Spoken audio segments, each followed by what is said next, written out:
टूट गए रोमांच के सारे रिकॉर्ड। इंग्लैंड को आखिरी 12 गेंदों में चाहिए थे 21 रन। तबाही मचा रहे थे हैरी ब्रूक और सैम करन। आखिरी ओवर में हुआ high voltage drama.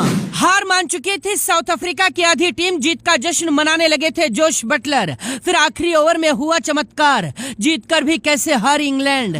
Quinton de Kock ने तोड़ा वर्ल्ड कप का सबसे बड़ा रिकॉर्ड। बेकार गई हैरी ब्रूक की तूफानी पारी। 3 मिनट की रिपोर्ट में देखिए सांसें रोक देने वाले मैच की पूरी कहानी। इंग्लैंड को आखिरी 3 ओवर में सिर्फ 25 रन चाहिए थे।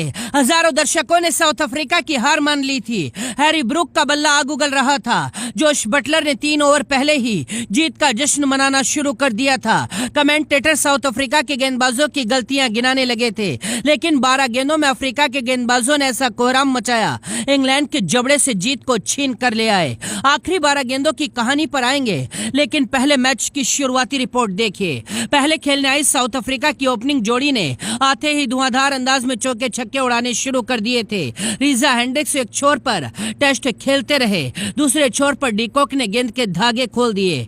डीकॉक को 2 बार इंग्लैंड ने जीवन दान दिया था। लगातार 2 कैच छूटने के बाद डीकॉक ने इस वर्ल्ड कप का सबसे तेज अर्धशतक जड़ दिया। डीकॉक ने 22 गेंदों में अपना अर्धशतक पूरा किया और 38 गेंदों में 4 चौके और 4 छक्के लगाकर 65 रनों की शानदार पारी खेली। क्लासेन ने आज सिर्फ 8 रन बनाए और आउट हो गए, लेकिन डेविड मिलर ने भी आतिशी अंदाज में 43 रन ठोककर कोहराम मचाया। इनके अलावा अफ्रीका का कोई भी बल्लेबाज बड़ी पारी नहीं खेल पाया था। अफ्रीका ने इंग्लैंड के सामने 164 रनों का टारगेट खड़ा किया था। छोटा टारगेट देखकर इंग्लैंड की टीम में खुशी की लहर दौड़ गई थी, लेकिन इंग्लैंड अनजान थी, क्योंकि असली रोमांच अभी बाकी था।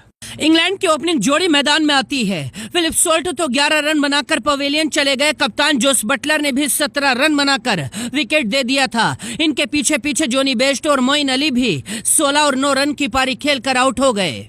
पावर प्ले में इंग्लैंड की आधी टीम आउट हो गई थी, लेकिन इसके बाद लियाम लिविंगस्टन और हैरी ब्रूक क्रीज पर दीवार बनकर खड़े हो गए। दोनों ने अफ्रीका के गेंदबाजों को दिन में तारे दिखा दिए। लिविंगस्टन तो 17 गेंदों में 33 रन बनाकर आउट हो गए, लेकिन हैरी ब्रूक क्रीज पर खड़े रहे। अंत की 18 गेंदों में इंग्लैंड को सिर्फ 25 रन चाहिए थे। पूरी दुनिया इंग्लैंड की जीत मान चुकी थी, लेकिन 18वें ओवर में रबाडा ने सिर्फ 4 रन दिए और 1 विकेट चटकाकर पूरे मैच को पलट दिया। आखिरी 12 गेंदों में 21 रन की जरूरत थी, लेकिन इस बार मार्को यानसन ने तूफानी गेंदबाजी की और 19वें ओवर में सिर्फ 7 रन दिए। मैच पूरी तरह से पलट गया था। आखिरी 6 गेंदों में इंग्लैंड को 14 रन की जरूरत थी। गेंदबाजी करने के लिए एनरिक नोकिया आए थे और क्रीज पर खड़े थे हैरी ब्रूक। पहली ही गेंद पर मार्करम ने हवा में उड़कर हैरी ब्रूक का अविश्वसनीय कैच पकड़ लिया और इंग्लैंड की सांसें रोक दी। हैरी ब्रूक ने 37 गेंदों में 53 रनों की शानदार पारी खेली और आउट होकर चले गए। दूसरी गेंद पर नए बल्लेबाज जोफ्रा आर्चर ने सिंगल रन दिया। अब क्रीज पर सैम करन खड़े थे। सैम करन ने तीसरी गेंद पर चौका जड़ दिया, लेकिन इसके बाद अगली 3 गेंदों में सिर्फ 1 रन आया और इंग्लैंड जीता हुआ मैच हार गई। साउथ अफ्रीका ने सुपर 8 के इस महा मुकाबले को 7 रन से जीत लिया। हारने के बाद इंग्लैंड का हर खिलाड़ी भावुक दिखाई दे रहा था, क्योंकि अंग्रेज जीती हुई बाजी को हार गए थे। कप्तान मार्करम के फैसलों ने इंग्लैंड को चारों खाने चित कर दिया।